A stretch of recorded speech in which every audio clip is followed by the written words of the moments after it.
Ордо калаада кылмыштуу топтун мүчөлөрү кармалды. Алар автомобилдердин салондорунан уурулук жасашкан. Айыпталуучулар 18-ден 28 жашка чейинки уландар. Алар кылмышка жогорку технология менен барышкан. Шектүүлөрдүн бири бардык унаалардын сигнализациясын өчүрө турган пульт буйртма кылганын айткан. Аны пайдаланып автомобилдердин ичиндеги баалуу буюмдарды акча уурдашкан.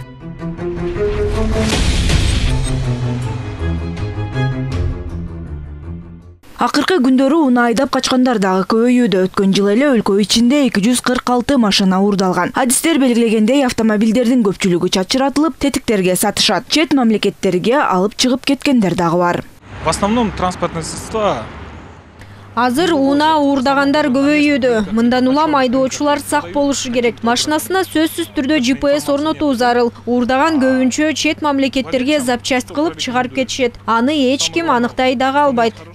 Белгилей кетсек, өткөн жылы укук коргоо органдары тарабынан автомобиль уурдаган 199 факты аныкталган. Анын 42-синин бети ачылган жок, 12 унаа табылбай калган. Бир эле өлкө ичинен эмес, чет мамлекеттерден дагы автомобиль уурдап келгендер бар. Россиядан эле кылмыштуу топ 18 авто айдап качышкан.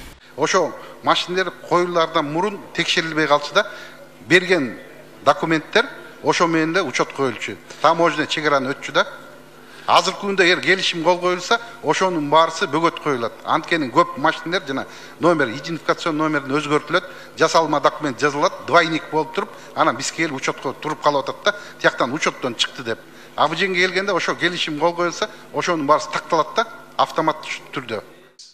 Чет мамлекеттердин автомобиль уурдоого бөгөт коюу максатында КМШ мүчөлөрүнүн ортосундагы уурдоону болтурбоо жана уурдалган унааларды кайтаруу боюнча макулдашууга өзгөртүүлөр сунушталууда. Ички иштер министринин орун басары Мирлан Каниметов белгилегендей, бул документтин арты менен маалымат алмашып, башка мамлекеттерде жасалган кылмыштарды аныктоого мүмкүнчүлүк жаралат.